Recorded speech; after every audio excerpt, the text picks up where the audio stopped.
What's going on, everybody? What's happening? Welcome back to Kovax Corner. Appreciate you taking the time to come through, hang out with your homie. I'm going to do something a little bit different that I've been starting to do.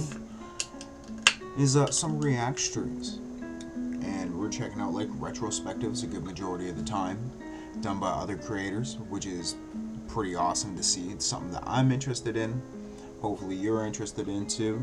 Feel free to give your opinion about it too, but huge shout out to KingK's here for doing the video, putting all the effort into it.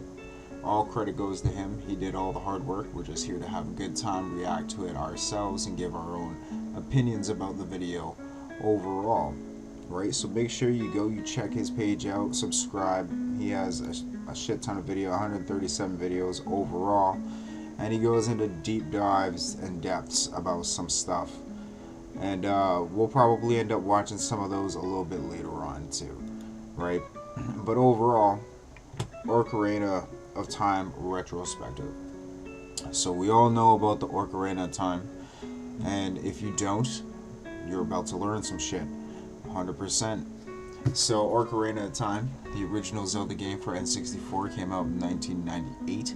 It was revolutionary at the time. When you're a kid, and like you have 3D graphics, that 007 GoldenEye and stuff like that for the 64 back in the day, bruh. I could tell you about it, but you kind of had to be there. And then after this Zelda game, into Majora's Mask was fucking insane too, because Majora's Mask overall is my favorite game.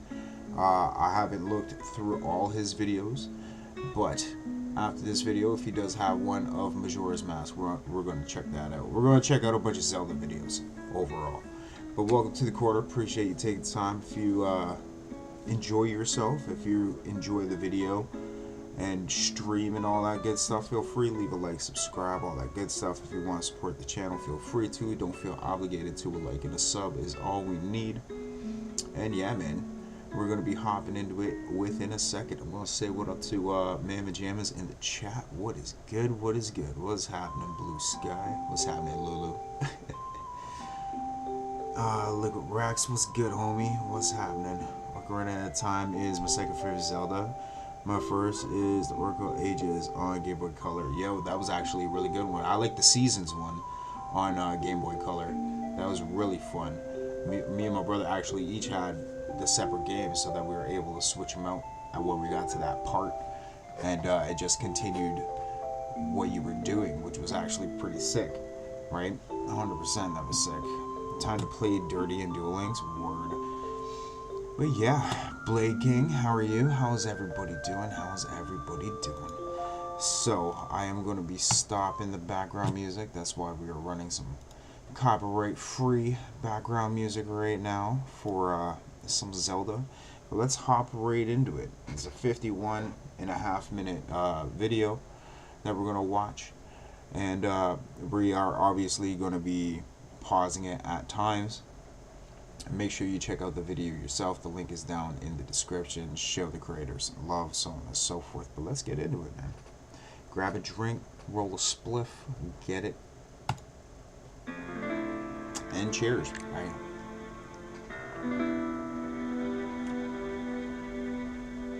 One of the craziest games of all time. What is there to say about Ocarina of Time that hasn't already been said? Well, not a whole lot, so I won't try to say anything.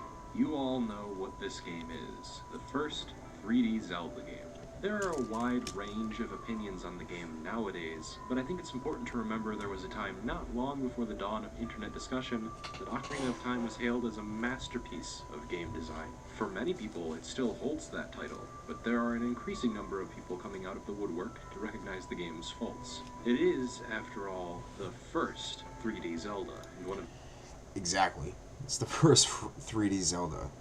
All the first round games for the 64, when it first came out, a good majority of them had some bugs overall, right? So it's like, but at the time, back in the 90s, these were top tier graphics. The first 3D action-adventure games ever made. It's bound to have flaws. It's important You got to a big highlight boar when flaws with your are dad, fixed, with your and that's why I father-in-law. feel remakes are just as important Processing as it brand for new you right games. now, 12 Ocarina pack of Time here. 3D Nice. is the definitive version of the game. There is no reason to play the N64 original beyond its retro appeal or nostalgic value. The aiming is much more precise thanks to the innovation of the gyroscope. Textures and character models have been completely remade for the modern day, and with it a smoother frame rate from 20 frames to 30 frames. Not quite 60, but I'll take it over the sluggish pace of the original. Inventory management is handled on the bottom screen of the 3DS, which makes for quick menu access. It looks a lot cleaner. It looks a lot better compared to like how we had to do it back with the N64 and shit and flip through all sides. Yo. The iron boots and hover boots are now face button items instead of equipment to be changed in the menu. You can take the iron boots on and off at the press of a button, That's sick. That's sick. significantly improving the pace of the Instead of dreaded just Lunar pausing it Temple. all the time. Link can also have 4 items on face buttons for instant use instead of 3 with the N64's C stick. Well, That's not really crazy. A stick, I guess. They're C buttons. C buttons. Whatever. The bottom screen displays the map of the area you're in, how many keys you have, how many rupees you have, and the ocarina is forever bound to the That's bottom cool. left, so you never have to swap it out with another face button. That's cool. The text scroll has been shortened, so the story presents itself at a much more respectable pace. The Sheikah Stones were introduced to give players a hint as to what to do next, which is a godsend given how obtuse progression is in between dungeons.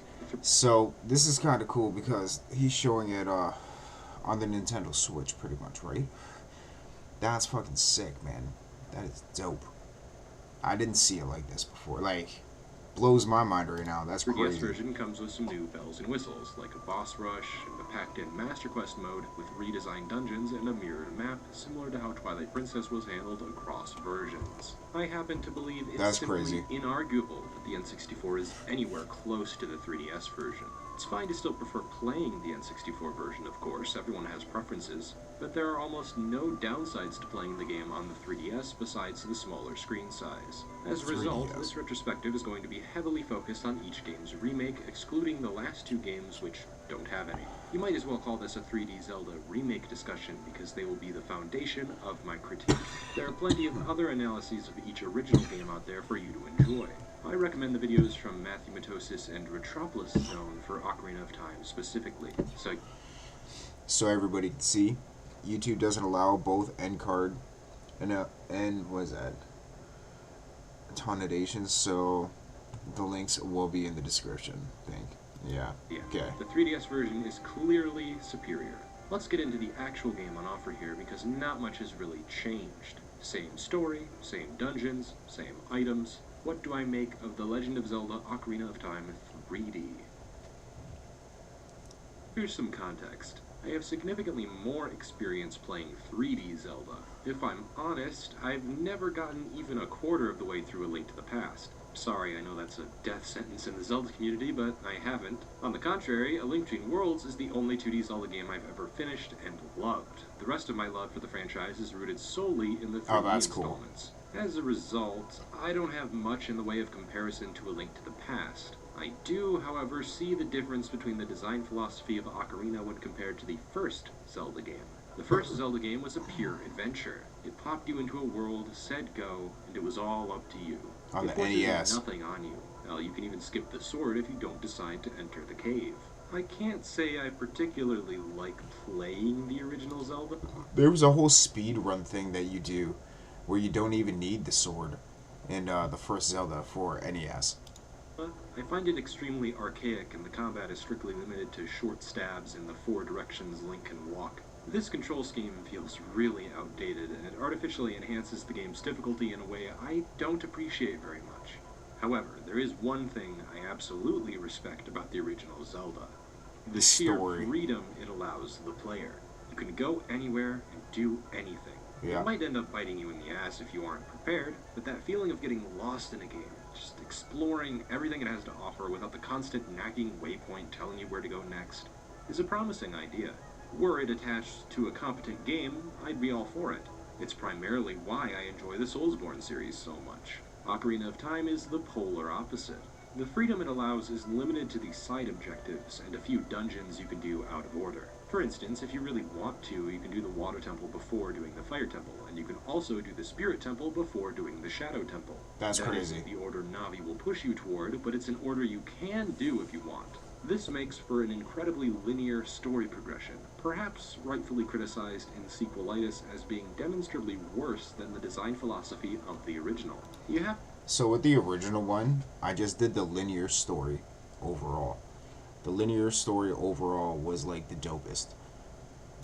to admit, it's a lot easier to pick up and play Ocarina of Time. I first played it in 2012 and had a pretty easy time getting to grips In with Majora's it. Mask, Stark I did the contrast to linear almost timeline all with of it my too, attempted playthroughs of but the then original Zelda. I But I'd found be out that hard-pressed you to could argue that skip I prefer the more and go linear back design after you've philosophy already when obtained some compared to the stuff to make it a little non-linear bit focus easier. of the original. I do not, however, think that because the game is more linear, it equals a bad Zelda Getting game. lost in That game is simply fun, yo, isn't 100%. true. Even one playthrough should be enough to show how competent a Zelda game it still is. One of the downsides to having a game be so non-linear is the question of how to handle the story progression. There's an ever-pervasive monster haunting the narratives of open-world gaming. And that monster's name is a big, scary concept known as ludonarrative dissonance. I can demonstrate what I mean using Fallout 4. I know everyone likes to pick on this game, but can you really say it's without justification? The setup of Fallout 4 was actually pretty good. In all honesty, it was actually pretty good. I ain't gonna lie. Yo, Epic, what's going on, homie? What is good? What is good? Feel free, kick back, relax if you're down for watching a retrospective of the first Zelda game, the first 3D Zelda game, Ocarina of Time. that game's story involves your significant Feel other free to being give murdered in front your of your opinions eyes and about the your game as child well being in chat. stolen. Your character's drive is to save your child from whomever decided to fuck with you. There is a jarring disconnect in such a non-linear game when you can completely ignore the main quest to save Chilling your and child grilling, in nice. favor of doing relatively less important quests in the wasteland. There is a very real possibility that the priorities of the player will directly contradict Well, cheers, the bro. priorities of Bam. the playable character. This dissonance grows ever stronger the more you're allowed to do, and in an open-world Bethesda Softworks game, that means several hundred hours of content completely divorced from the main story. Linearity often goes hand in hand with well-crafted storytelling. Ocarina of Time definitely lets you explore Hyrule, but the restrictions on the scale of the world ensures that the diversions found while exploring don't take too much away from the overarching story driving Link forward. You can even argue the exploration is key to Link becoming strong enough to defeat Ganondorf, which at the end of the day is the ultimate goal. Strength in a fight against someone who holds a piece of the Triforce and usurped the throne is pretty important. In a plot to find your son, urgency supersedes strength and experience. This isn't to say that non-linear games can't tell a well-paced story. They just struggle to tell such a tightly paced narrative when there is so much player freedom. Fallout New Vegas presents a brilliant method to deliver a narrative by seamlessly interweaving player choice into the narrative. The only information you have upon booting up a new save is that you were shot by someone. You don't know what your life was before you were shot, so you're essentially plopped into the world with nary a clue what to do next. I'm trying to remember the name of a Fallout game that I was playing before, and it was actually really, really, really dope. And I for the life of me, can't remember it. I'm gonna have to like fire up my Xbox One and figure it out. Track down your shooter, sure, but it's entirely realistic your character wouldn't want to do that. Some people might want to avoid the person who nearly murdered them. Within the context of Fallout New Vegas' beginning, you are given the freedom to explore the world and uncover its secrets without the shackle of an overarching character need. From this point, you can go about the story of the game however you like, with several different factions you can align with, which lead to several different endings based on what you believe your character would do at any given Strife. moment. This is the key Fallout to New non-linear Vegas. storytelling, and as great as it is to have such a wide array of choices, you still can't get the same linear story experience, at least one with good pacing. All of this is to say that Ocarina of Time delivers a simple yet compelling narrative because of how linear it is. The evolution of Child Link faffing about in Kokiri Forest, waiting for his life to start, into fully equipped adult Link who readily takes on Ganondorf after storming his castle, is such a satisfying leap. It so seamlessly ties into themes of growth. As a kid, you can't do much, and no one really asks you to do a whole lot. Most NPCs just tell you to fuck off. It isn't until you're grown up that the world is depending on you to save the day. As an adult, you can explore the world more thoroughly and take on some of the toughest threats it has to offer, including Ganondorf. The world feels more oppressive when you're grown up. Hyrule Castle is ruined, filled with Gibdos. Lon Lon Ranch has been taken over by this asshat. Goron City is empty after the Gorons were all captured and locked away in the Fire Temple. Zora's domain is frozen over. You're the only one who can save Hyrule. It's a very empowering story for a child to experience, but it's also easy to relate to after you really do grow up. Growing up is a bit scary. You have more responsibility, more power, more authority. It's easy to crumble under the pressure of it all, but Ocarina of Time shows you can surmount even the most intimidating obstacles. Ganondorf proves that. He is a scary son of a bitch. He only appears briefly, and because of that, it's always a big deal whenever he shows up. The brief encounters you do have with him show off his hostile appearance, and after he steals the Triforce from the Sacred Realm and takes over Hyrule, you run through the rest of the game knowing he's waiting for you in his castle. That he's just sitting there, waiting, knowing that you're out there trying to make a difference. You know what I'm saying? Especially when you're a kid. It gives you like that sense of adventure, being like, yo, I'm gonna get this mamma jamma right here. Think that he can mess around? I don't think so. We better take Hyrule back. Eventually, you'll have to take him on. The final fight is such a rewarding payoff because of that. You've managed to save the Gorons, Princess Ruto, Nabooru. You can save Hyrule from the clutches of Ganondorf after all you've done. The climax is incredibly powerful, and that final blow to the skull is one of the best feelings right in the ever. face. It would be very easy to understate the narrative of Ocarina of Time, but it's so core to the overall experience, I have a hard time believing the game would have been as strong without it. That said, I'm not usually playing Zelda for the story, so let's examine how such a linear progression affects how you play the game. 3D Zelda gets a pretty bad rap for having very lengthy opening sequences that harm multiple playthroughs. I think one of the most surprising aspects to Ocarina is how quickly it gets going. You explore Kokiri Forest and get to grips with the controls of 3D Zelda, which are admittedly hard to adjust to. The A button doesn't jump, it rolls. To jump, you have to walk off ledges, which, as many have pointed out, flies in the face of conventional game design. That's why it's nice to have an environment that forces you to explore it for rupees to progress. It isn't hard at all to get a sword and a shield on your second playthrough. It takes almost no effort. And after you do that, you enter the first dungeon, which gives you the slingshot, so you can start playing around with new items and puzzles.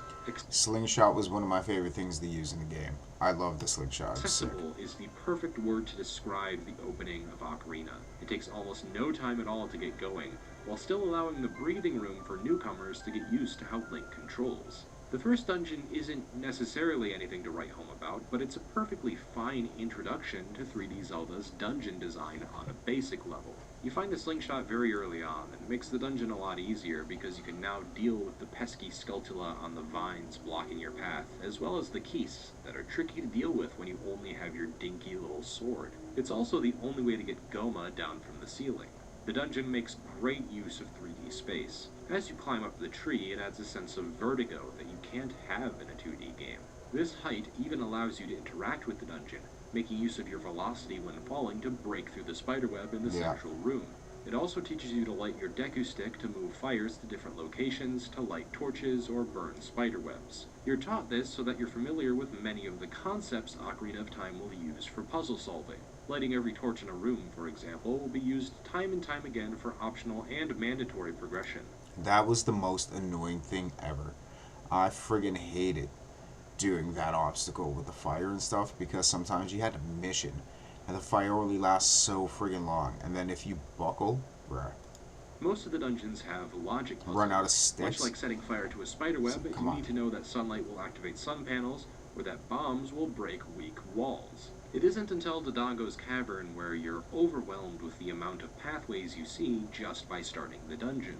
As soon as you walk in, there are several doors on either side and bridges at the top linking together different rooms. This uncertainty as to where you need to progress is key to some of the strongest dungeons. Finding the way forward is initially difficult, and once you do, the dungeon will test your awareness of your surroundings. Once you unlock the bombs, for instance, you need to figure out that the bombs will work on the eyes of the giant skull to open the way to the boss. The genius of this key item is that it's an upgrade of something you've been using for half the dungeon, the bomb flowers. The bomb flowers act like every other bomb, but they're stationary. This means if your target is too far away from the bomb flower, it won't be possible to use it to blow up the target. Once you get the bomb bag, you can now blow up anything you want. This opens up the entire dungeon and lets you explore a few new areas you may have made a mental note of. It's very reminiscent of the Metroidvania genre. This complexity is taken to the logical extreme in the Water Temple. This is probably controversial, but the Water Temple is the best dungeon in Ocarina of Time, and I can say that more confidently playing the 3DS version, where the Iron Boots aren't a pain in the ass to use. This dungeon is the culmination of everything I've Such a pain in the ass to use, where you had to pause the game constantly to switch just out. laid out. When you enter it, you can see the entrance to every single pathway. It's intimidating to figure out where to even begin. Once you find the panels on the wall to control the water level, the dungeon opens up piece by piece. You begin to explore your options until you find the next two panels. When you have a grasp of all three water levels, that's when the dungeon becomes truly labyrinthian. Your progress is gated in two main ways: the long shot and the amount of small keys. Since the water levels open up so many pathways, you'll often enter a path and be forced to turn back because you lack a small key to open the door, or your hookshot isn't long enough to reach a hookshot panel. What this forces the player to do is ruthlessly explore each and every pathway and experiment with the water levels until you obtain that small key you desperately needed, or that long shot to finally cross that gap you couldn't cross before. Since the pathways aren't very long and the central room is pretty small, it ensures that backtracking isn't overly cumbersome. This is very good because odds are you'll end up doing a lot of backtracking to fuck with the water levels to find the correct pathway forward. The rest of the dungeons in the game try to live up to the Water Temple to varying degrees of success. It's still somewhat easy to get lost in the Fire Temple, for instance, because there are so many pathways. Once you get the Megaton Hammer, the dungeon is significantly more straightforward, but the path to that item is fairly arduous. The Forest Temple makes Fucking good missions, use of multiple pathways to confuse the player. There's really only one path forward, but you have so many options when you start the dungeon that the way forward is never obvious. Even when you do find the way forward, you may lack a key that's located in another segment of the dungeon you have yet to explore.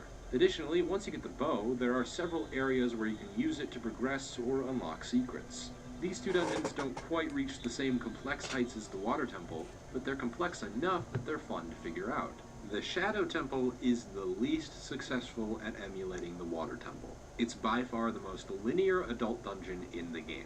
I don't tend to count the first 3 dungeons as Child Link because they don't even have small keys in them. If anything, they're more preliminary dungeons meant to get you accustomed to 3D spatial awareness. That said, I think Jabu Jabu's belly is even a bit harder to figure out than the Shadow Temple.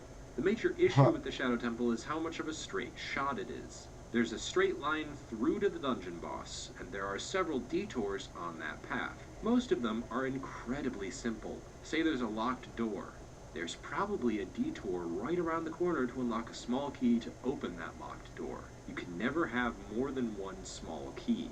Every time you get one, you use it 10 seconds later to open up more of the main path. I wouldn't say it's a terrible dungeon, but it is comparatively much weaker. It's blindingly linear.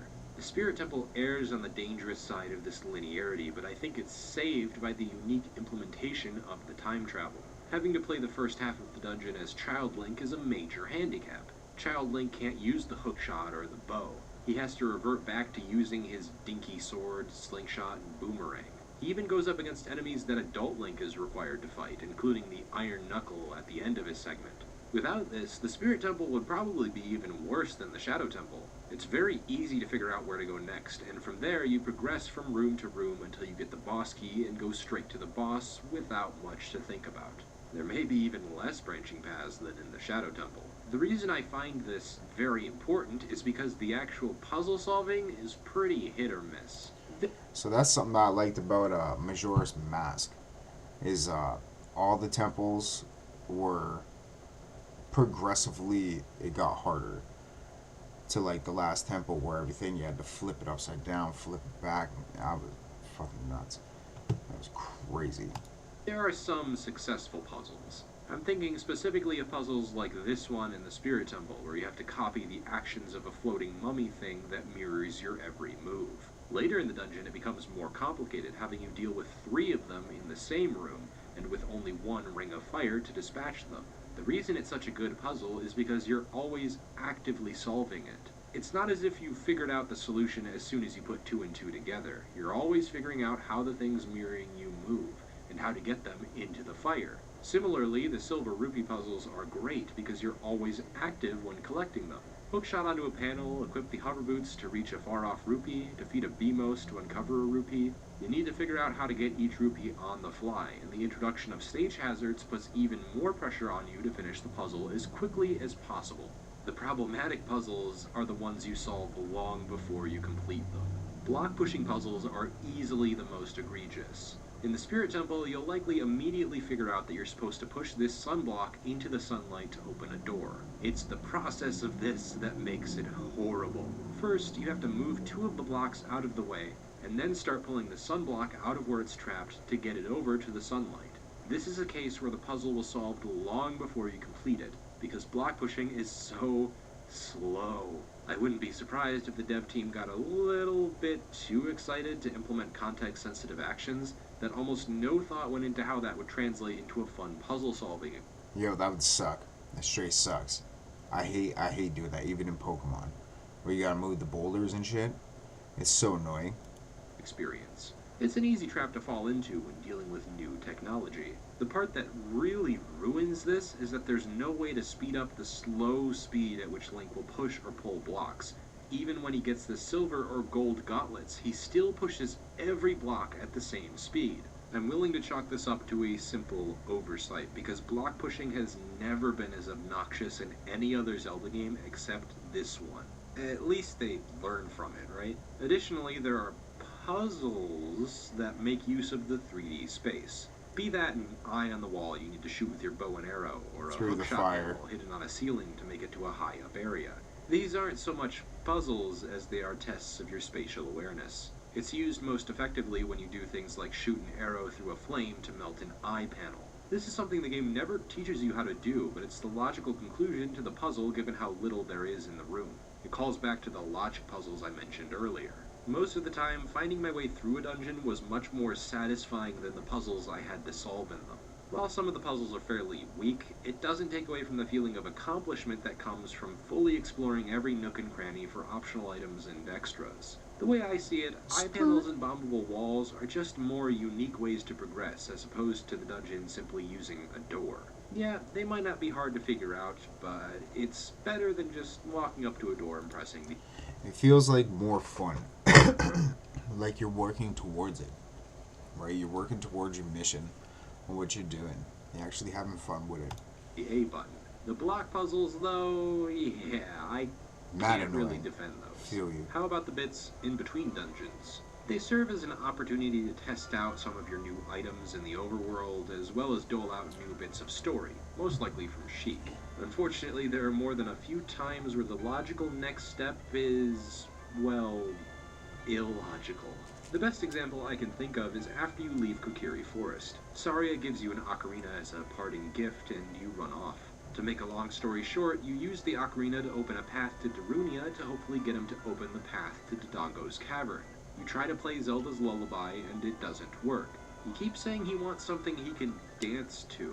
I'm not sure how in the fuck you're supposed to figure this out. The only reason I eventually figured it out is because Navi tells you, hey, maybe you should go talk to Saria. The logical next step should never be to travel back to Kokiri Forest to talk to Saria, especially after your heartfelt goodbye with her moments before. But that's funny. I'm on my way. I gotta go. You know what I mean? Peace. And then you go back. She's still standing there on the bridge. Wait a second. Teach me this song. Right. Yeah. No, you have to do the Lost Woods puzzle, talk to Saria so she can teach you a song to make Darunia happy again. There is no reason I can think of that Saria couldn't have taught you the song when she gave you the ocarina. This means you have to run back to Kokiri Forest through Hyrule Field, which is one of the most barren overworlds in gaming history. Yes, I'm aware there's a shortcut in Goron City to the Lost Woods, but you can't open that up until you play Saria's song to Darunia. When you do that, you'll get the ability to pick up bomb flowers, thus opening up the shortcut.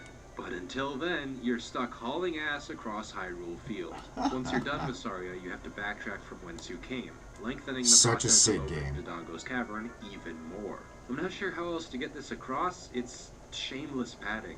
There are other minor instances of this, like when you first leave Kokiri Forest. There is no possible way to make it to Hyrule Castle in time before nightfall, which is when the drawbridge races and you can't enter until morning. While it is nice that it forces you to figure out that you can't enter Hyrule at night, it means that you have to wait until daytime to enter, which for me means running around in a circle or fighting the Stalfos to bide time. Yeah, I know, I'm sure there are speedrunners out there that can make it across Hyrule Field before nightfall. I wouldn't doubt it. But your average player wouldn't know how to do that, would they? If you want a really horrible example that everyone points out, it would be the entrance to Jabu Jabu's belly. You have to do this mini-game where you dive for rupees to get a scale that lets you dive underwater. You use this scale to dive under the water in Zora's domain, which leads you to Lake Hylia. There's a bottle with a note from Princess Ruto, who is trapped in Jabu Jabu's belly. If you show it to King Zora, he'll let you through. Well, he'll slowly let you through. Taking him a You know, minute. eventually he'll let you through. Yeah, eventually. You know, sometime this week, please? Yeah, so that. Then you're at Jabu Jabu That's funny. and you're out of hints. All you have to go on is a sign telling you not to disturb him. There is truthfully no way to progress unless you bottle up a fish in Zoro's domain and bring it up to Jabu Jabu so he can eat you. The only reason I have never struggled with this is because before my first playthrough of the game, I heard all the bitching online. It's such a That's funny. legendary example of how not to do progression gating. And Well, like, that's when you had online, right? To go here's and like figure shit out. Yo, back in the original N64 game, there's only magazines, man. There's only magazines. That's not true. There was forums. There was mad forums, like open forums of people just like discussing the game and shit like that. But like as you were a kid, not everybody was doing that. A good majority of people were on like kid pics or whatever. You know what I mean? everyone complains about it. For good reason. It isn't a logical chain of events. The bits in between dungeons are really boring and obtuse, and that extends to some of the side objectives, of which there are many. The side quests serve to offer players the exploration they might be sorely craving coming off of the fairly linear story. This mostly comes in the form of upgrades to your bags and quiver to hold more bombs and arrows respectively, heart pieces to extend your health bar, upgrades and magic items from the Great Fairy, golden Skulltula tokens which you can turn in for wallet upgrades and other goodies. There's even a sword upgrade you can collect through a trading sequence. Believe it or not, even Epona is optional until Gerudo Desert. She's in the opening, so you'd think they'd force her on you, but it is very possible you can miss her if you never visit Lon Lon Ranch. I mean, I have pity on your soul if you do, because she makes traversal of Hyrule Field much more tolerable. It's a worthy payoff to have your travel time decreased as the game goes on. It might make the first few hours a bit annoying, but since Child Link really only sticks to the eastern portion of Hyrule Field, it's never tedious enough to be noteworthy. Many of the side quests perform the same function as Epona. The heart pieces are rewarding to look for because it means you can take more hits.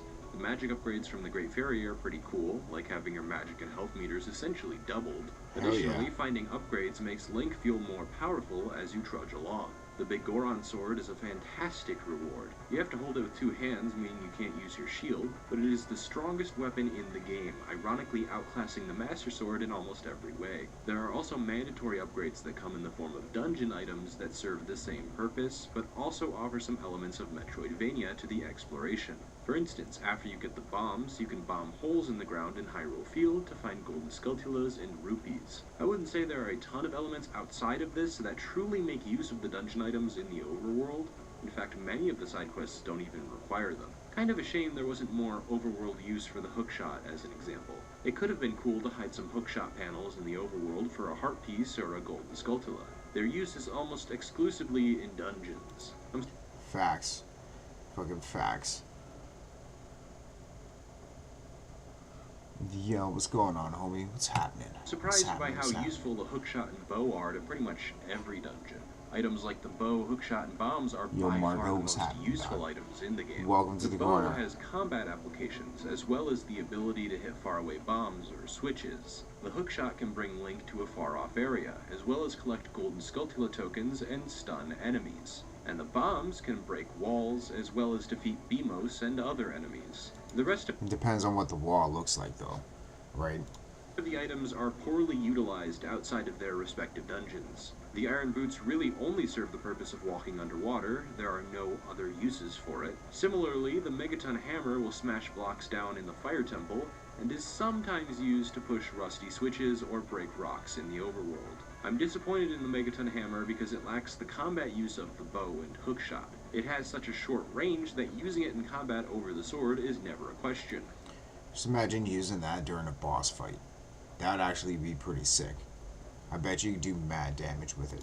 At the very least, the dungeon items are all pretty fun to use in the context of their own dungeons. The hover boots give a pretty cool extension to your jump length, and that's the sick. Shadow Temple combines it with the Lens of Truth in a neat way. It looks There's so an much invisible wall cleaner. you can't jump to. The gap is too big. Instead, you have to use the Lens of Truth to find the invisible wall, and then equip the hover boots in front of the fan so it pushes you across the gap. Synergy akin to this would have given more use to the items that are quickly forgotten.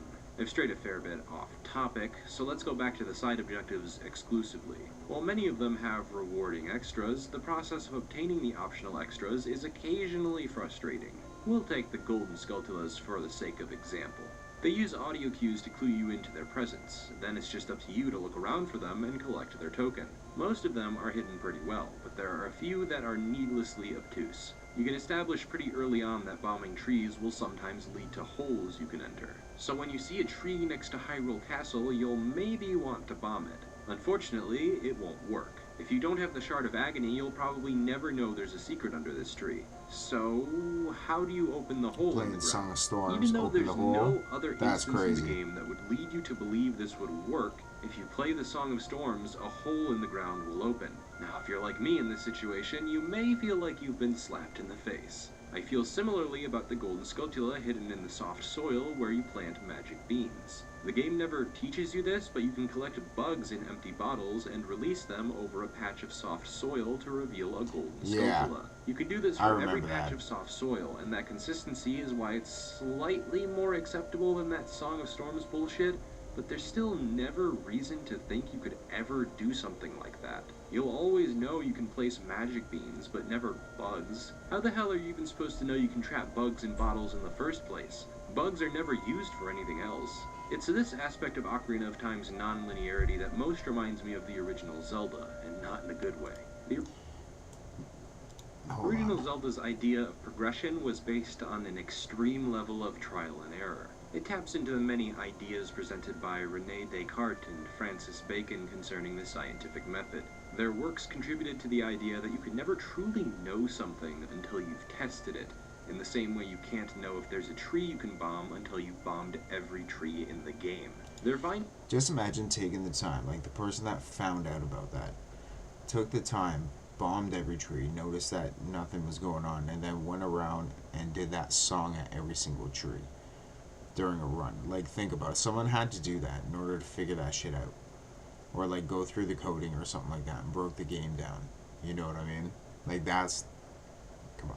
I had no idea about that. Things work And I knew wonders about the for bugs learning new from things, but they Majora's don't Mask. translate well to the interactive medium. The process of finding out what you can burn or 'Cause I bomb read it in a isn't magazine. compelling in the slightest. The amount of work you have to put in far exceeds the reward you receive.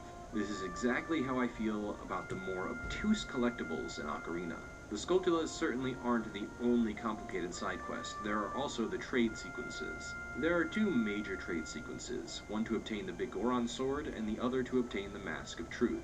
The quest to obtain the Big Goron Sword is far more straightforward, because the game tells you exactly where to go for each item. It isn't necessarily fun to play the mailman, but at least you know where you're going. I'll reiterate, this is for the 3DS version. I'm not sure how it works in the original. The worst of the two is the Mask side quest. This quest is abysmal without a guide. It starts at the Happy Mask Look shop. who it is. You It's can a find Happy it in Mask Hyrule salesman. Castle Town. The first mask you have to deliver is to this guard in Kakariko Village. Yep. You need to give him the yellow Keaton mask that he wants for his son. This one's easy, because the guard will tell you he wants the mask so you can easily go get it for him. You're required to hear this from him on the main quest, so you can never miss it. The next mask is a skull thing that you're supposed to deliver to Skull Kid in the Lost Woods. Unfortunately, no one tells you who to give the mask to. You have to wear the mask and talk to every NPC in the game to find its new owner. I don't think I need to tell you how insanely asinine of a process that would be for 3 masks. You potentially have a situation wherein you'd have to travel to every NPC in the game 3 times to get the masks to the people they belong to. And for what? Frustration. Mask of Truth?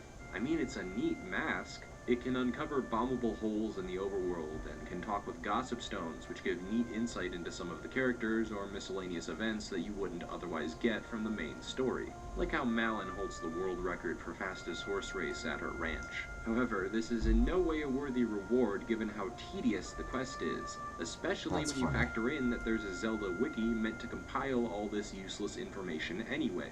Then we come to my personal least favorite side activity in the game. The fishing! The person that wrote the Zelda wiki deserves, like, a fucking award. Like, dead ass. 100%. 100%. Oh boy. There are 2 things you can obtain here.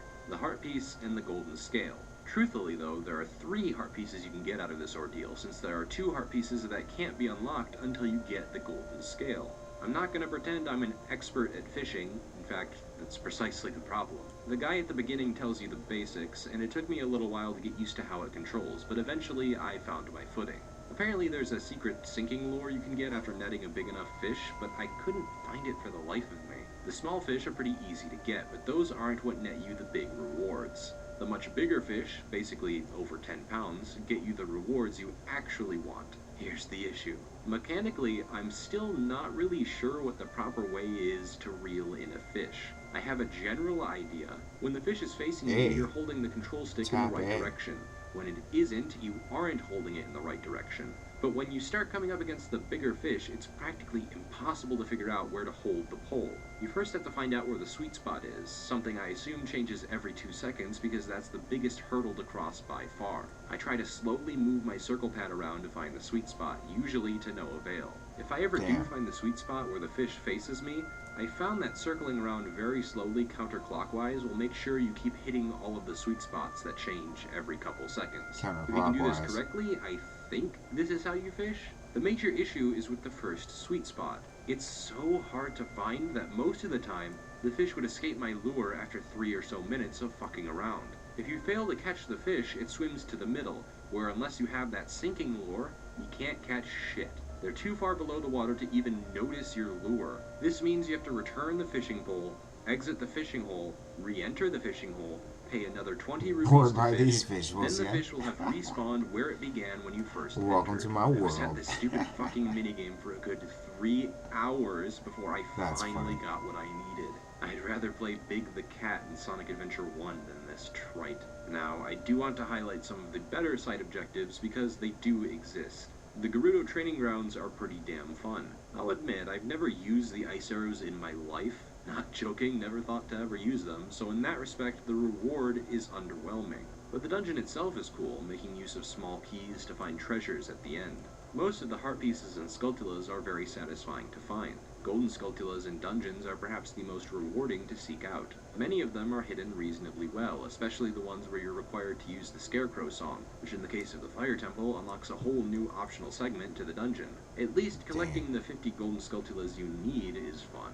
Past that, I can't really say it's anything more than pointless, especially considering after 50 you don't get any rewards until you hit 100, where the last guy gives you 200 rupees. Yeah, not exactly worth it. But I do appreciate that you can look on the map and figure out which areas you fully cleared out and which you haven't in terms of finding Skulltula. It makes the process of finding 100 much less annoying. Additionally, the horseback riding archery minigame, while laughably easy with the gyroscope, is a fun diversion, and so is hunting for Poes in Hyrule Field, even if their triggers are super sensitive and you have to individually collect all 10 souls in empty bottles when you can only have a max of 3 bottles up to that point. I don't need to explain why that's tedious. Thankfully, the merchant you need to run them to is right at the beginning of Hyrule Castletown, so overall I wouldn't say the quest to get them is super annoying. The magic beans are pretty cool because they make use of the time travel. I haven't touched on this yet, but you can switch between child and adult Link at the Temple of Time if you return or draw the Master Sword from its pedestal. If you've planted a magic bean as child Link, you can return to that spot as adult Link to ride the plant to the Heart Pieces or Skulltula. I really like this use of time travel. You can do something similar with the guy playing the Song of Storms. He teaches you the Song of Storms in the future because he hates that some kid played it in the past. That kid is Child Link, so you revert to a child, go to the same guy, and play the Song of Storms. This creates a paradox, since the guy could never have learned that song without Link, and Link could never have learned that song without the guy. But from a gameplay perspective, it makes very good use of the time travel. This does highlight an admittedly monotonous part of 100% completion. If you want to complete everything Ocarina of Time has to offer, odds are you'll be visiting the Temple of Time very often. Every time you do so, you have to watch a decently long cutscene where you return the sword or draw it from its pedestal. This will send you to either the future or the present, and then you can leave the Temple of Time by warping out or walking out into Hyrule Castletown. This doesn't even factor in the amount of time it takes to play the Prelude of Light and then warp to the Temple of Time. I can't help but think there was already a solution to this issue in A Link to the Past. I don't know a whole lot about that game, but from what I understand, you can switch between the light and dark worlds at will. Ocarina of Time sorely lacks a feature like this, and for no real reason. If the developers were worried about people using it inside of dungeons, they could always restrict it to certain areas in the game. It would be a lot better than playing the Prelude of Light to warp to the Temple of Time every other minute. I'm very thankful warping is even possible, though, because the thought of crossing Hyrule Field every time I want to get to a specific area makes me shudder. The warping just like cuts down that travel time. Straight up. I've seen a couple speed runs of this game and like, damn. Well, not this one, like the 64 one. This one's a little bit different.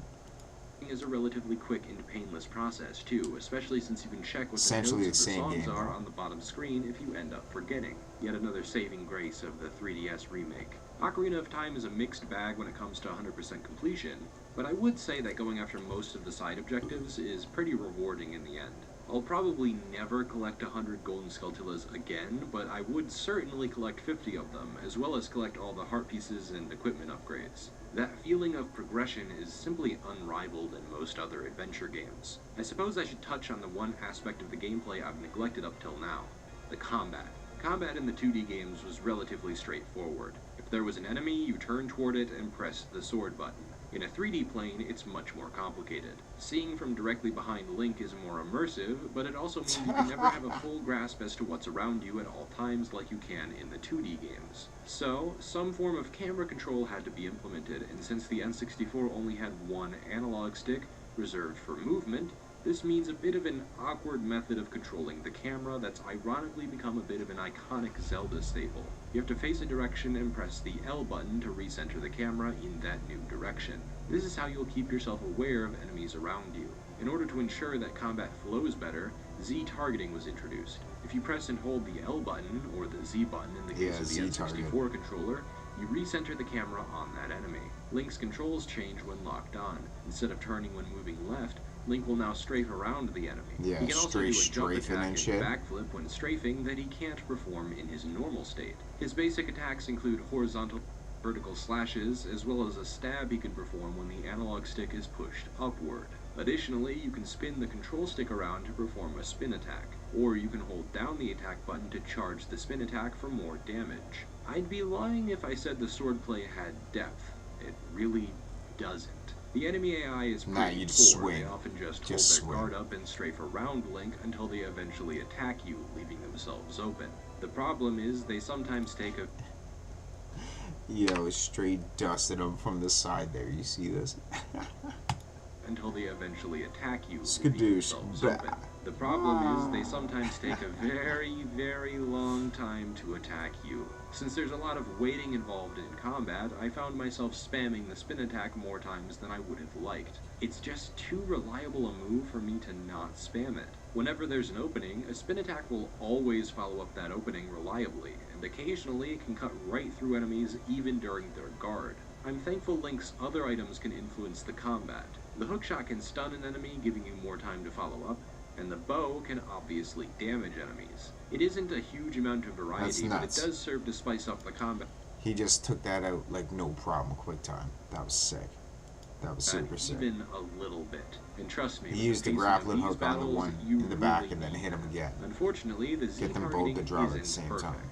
There are numerous times where the game will take priority to recentering the camera over locking onto an enemy. Meaning if you turn around to lock onto an enemy, there are several occasions where the game will just center the camera instead of locking on. This irks me a lot when fighting KingK's. The fastest way to take them out is to lock onto them and shoot them with your bow, but more often than not, the camera would center instead of locking on, leaving me open to a hit while I try to lock on proper. The priority should have been placed on the lock on, not the centering of the camera. I'd say Dark Souls is a much better evolution of Zelda combat. It's much harder, the enemy AI is much more intelligent and harder to avoid, and it lends a sense of complexity to fights that simply isn't present in Ocarina of Time. The combat is just boring. It's severely underdeveloped, and I'm glad there aren't a metric fuckton of enemies, or the game would fall flat on its face. Some of the bosses seem to suffer from some of the same issues, although most of them are pretty fun to fight. Bongo Bongo suffers from the Z targeting issue. Since there are 3 targets, his 2 hands and his head, targeting can prove to be slightly problematic. You can end up locking onto the wrong portion of his body, and for some reason locking onto his head is a bit finicky, which makes the fight a bit of an annoyance when you're first adjusting. Outside of that though, he is the only boss which is defeated with an item from another dungeon. You use the bow in tandem with the Lens of Truth, so you're still using a dungeon item to beat him a la the Lens of Truth, but the added use of the bow gives the boss a sense of variety that I enjoy. The rest of the boss fights aren't particularly hard, but they are satisfying. Yeah, trying to get his face with it. Fight. The first 3 bosses aren't anything to write home about. That's what he was talking about for the problem. Throw bomb into mouth, hit head, avoid, repeat isn't exactly compelling. Phantom Ganon, though, he's cool. You have to constantly twirl around your bow to find Ganon in the paintings. You also have to make use of audio cues to make sure you're looking at the right one, because in some of the paintings there's a fake Phantom Ganon. His second phase is Energy Tennis, where you hit the energy back at him with the correct timing. You don't have to use your sword though, you can use an empty bottle, which I find very amusing.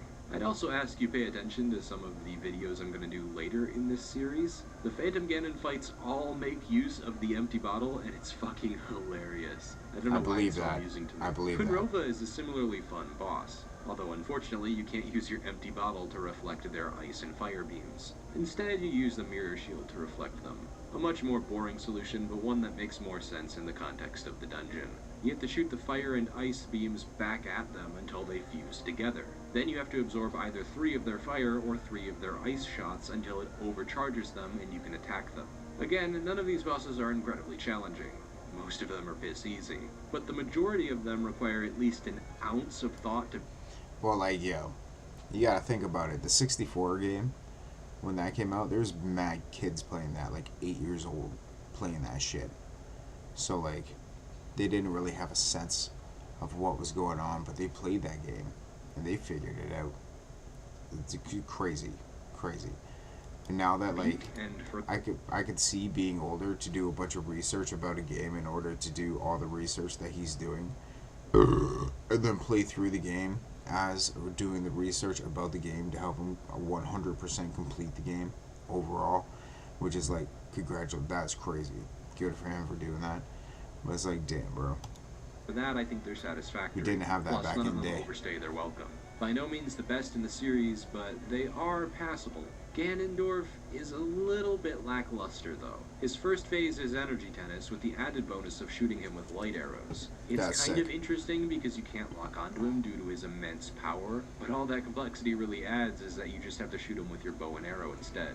The atmosphere of his second phase is really deadly, and it's cool that he handicaps you by knocking away the Master Sword. It's just a shame that you hold on to the big Goron sword, so if you've done that side quest, you don't feel nearly as defenseless. In addition, if you pay attention to Ganon's AI, he isn't the brightest boss in town. Avoiding his attacks is as easy as rolling under his legs or dodging to the right or left. Though I have to say, the music is on point. I love it. Get that tail.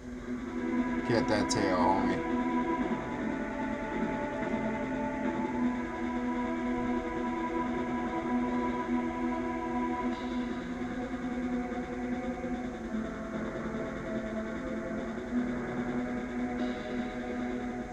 Most of the music is ambient dungeon, cave music that serves to fit the mood of each area.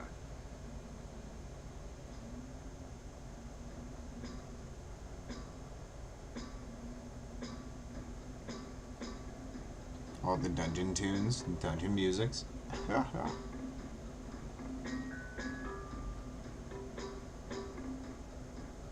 The standout pieces, though, are Hyrule Field and the Lost Woods, as well as the various Ocarina songs you can learn. They're very memorable and stick with you long after the credits play.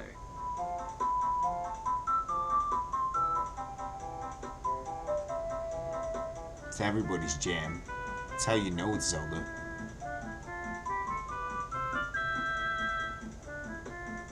Same with the Fairy Fountain song.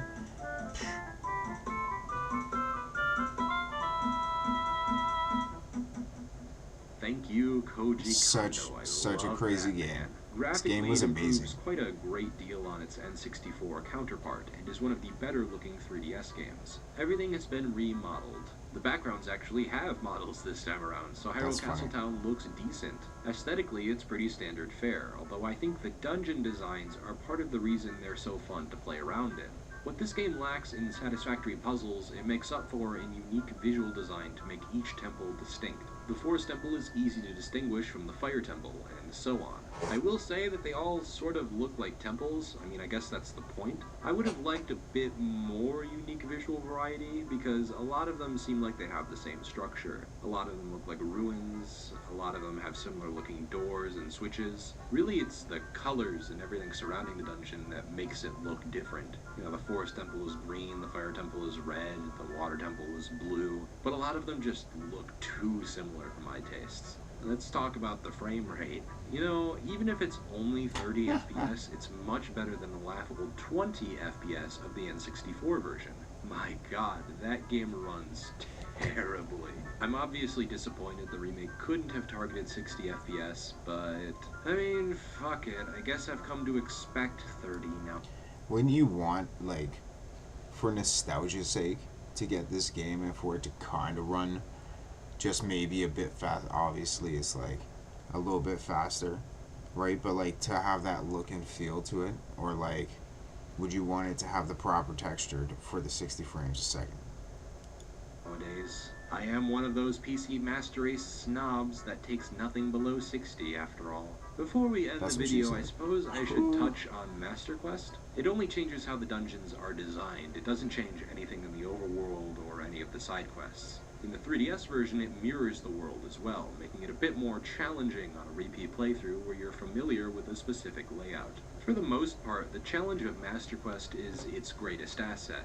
It makes use of the fact that you probably know the mechanics very well, and it tests your knowledge of them to various extremes. Take the Great Deku Tree. The vanilla version didn't teach you about lighting Deku sticks on fire until after you fell and broke through the webbing. In Master Quest, you're expected to know you can burn webbing with a lit Deku stick. The dungeon uses this to its advantage and makes it the central theme of the entire dungeon, taking it beyond where it ever was in the vanilla. So it's like, because people have already played the game, the original game, it's like people have an understanding, plus all the other Zelda games that have been out, have an understanding of how mechanics work and what things can do within the game, right? So it doesn't have to really go into depth and detail. Version. Take the room with the spinning cylinder of spikes. In the vanilla version, you had to dive underwater to activate a switch that would lower the water level so you could take the movable platform across it and be safe under the spike cylinder. This switch doesn't exist in Master Quest, so the solution is to duck under the spike cylinder instead. But you also have to stand on a switch that activates a torch next to you. As soon as you step off the switch, the torch deactivates. So you need to use your Deku stick and quickly run over to the fire and jump onto the platform before it moves away from you, duck under the spike cylinder, and light the two torches to open the door. This wouldn't work as well if you didn't have the knowledge you acquired by doing a normal playthrough. If Zelda were to adopt a difficulty selection, I'd rather have this than some of the solutions posited by future remakes which only tweak damage. This isn't to say Master Quest is executed perfectly, it's more to say I would prefer this route for adding difficulty to Zelda games. Master Quest has a couple of frustrating aspects that keep it from realizing its full potential. Firstly, many of the dungeons begin to use Song of Time blocks as a means to waste your time. They place them in strange places, and the only option you have to move them is to pull out your ocarina and play the Song of Time. In terms of engagement, it's about as interesting as pushing a block around. Secondly, there are moments present even in the first dungeon that you'll have to backtrack if you want to collect everything. The Great Deku Tree requires both the ocarina and bombs to fully complete it. which you can't obtain until you progress further into the game. I do still think it's worth playing Master Quest in addition to a run-through of the normal game. It's one thing, eh? To have to go back and backtrack in games, it's so frustrating when you have to do that. It's no holds barred in terms of what mechanics they'll splice into each of the dungeons. You actually see a silver rupee puzzle as early as Dodongo's Cavern. I can't stress how vital Master Quest is in strengthening the replayability of Ocarina of Time. The mirrored world helps this too. Yo, it looks so much better, so clean, so crisp. That was the most annoying part all the time. It's like, why? It sounds like a simple change, but it completely changes how you look at the dungeon, especially if you know the dungeon layout very well. In addition to the puzzles being completely reworked, you'll now have to accept that left means right and right means left. It's enough to keep the extra playthrough fresh, and it's a shame a concept like Master Quest has never been attempted since. It's yet another reason Ocarina of Time has aged marvelously, even when you only factor in the improvements added in the 3DS remake. Despite that, the core game is still incredibly solid. I have no doubt that if I were to pick up the N64 version, I could get into it. I might not like the aiming or the iron boots, but it would still be an accessible 3D Zelda experience. I feel the same way. I would rather play the 64 version, just because it's a classic for one, it's the original for two, and for all the knowledge that everybody has now about the game, the things that you are capable of doing within the game while being older, from playing it as a kid. Like, I don't really remember too much about it because I was mad young when I played that game, but it was a banger. And I remember how much time I spent looking in a friggin' magazine for Ocarina of Time and Majora's Mask, just to figure out where everything is, what to do, so on and so forth. Man, the grind was real. The grind was real. But now we have the internet. I'm shocked at how much I ended up really enjoying this game. I remember all those years ago, I didn't think much of it on my first playthrough, but upon playing it again for review, I have a newfound respect for it. It was the first of its kind in so many ways. It had practically no points of reference. How do we do an action-adventure game in 3D? There are so many variables to consider, so many potential problems that pop up when making the leap. Ocarina of Time managed pretty damn well despite its flaws. I wouldn't say it's among my favorite Zelda games, but I can say it's improved in my mind. I used to think a bit less of it, but I can safely say this is a solid first attempt. It may have been outdone since, but I don't think it takes away from how great Ocarina of Time still is. For that, it earns my respect. Up next, Majora's Mask, the Black Sheep. But I mean, because of its resurgence in popularity as of late, I'm not even sure if I can still call it a black sheep. So he did a Majora's Mask one. That's sick. That's sick. Covering that game's 3DS remake with perhaps a bit more emphasis on its original version. Join me then, if you will. In regards to the video at hand, I hope you agree with me, but if you don't, feel free to leave a comment below. I'm always willing to have a discussion about anything. All you have to do is ask. If you liked the video, feel free to give it a thumbs up, and if you didn't like it, feel free to give it a thumbs down. All I ask is that you tell me why you liked or didn't like it so I can take that feedback and improve myself, my content, and my channel. Thank you for watching. Yo, I like this guy. That's sick. That's sick. The way how he's reaching out to everybody to give him a little bit of a heads up about how he's doing. That's sick. I really enjoyed that. The new one looks really good. Looks really good. Comparing it to the N64, but it's a different experience overall, right? And I would love to play that game again as an adult, knowing what it is that I know now about the game. And he does have a retrospective about Majora's Mask. I bet you that would be sick as fuck. Yo, we might have actually already watched this. I know I did. That's why there's already a like on it. But yeah, make sure you go check out KingK. The original video link is down in the description. I agree. I agree with what he was saying about the game. Like, that looks so fresh. Oh, look, man. A brief review of Pokemon Generations 1 through 5. Over 5 hours. How Ocarina of Time built 3D Zelda. You know that would be pretty sick, too. Check them out. show him love, all that good stuff. I love the video, and I am going to watch. I am going to watch the Majora's Mask one just now. But I'm going to call the stream there. If you guys enjoyed the video, feel free to leave a like, subscribe, all that good stuff too. It's something that we're going to get into, man. We're going to be doing like little reactions and stuff to videos like this. That was sick, man. The new one has some new stuff in it that looks pretty cool. I would love to try it and like play it and check it out myself. I'll figure it out. I'll figure it out. Right? But yeah. Nah, man. Well put together. That's an amazing video. Check them out. KingK's, check them out. Links down in the description. Have yourselves a good night, everybody. See you next time. Peace.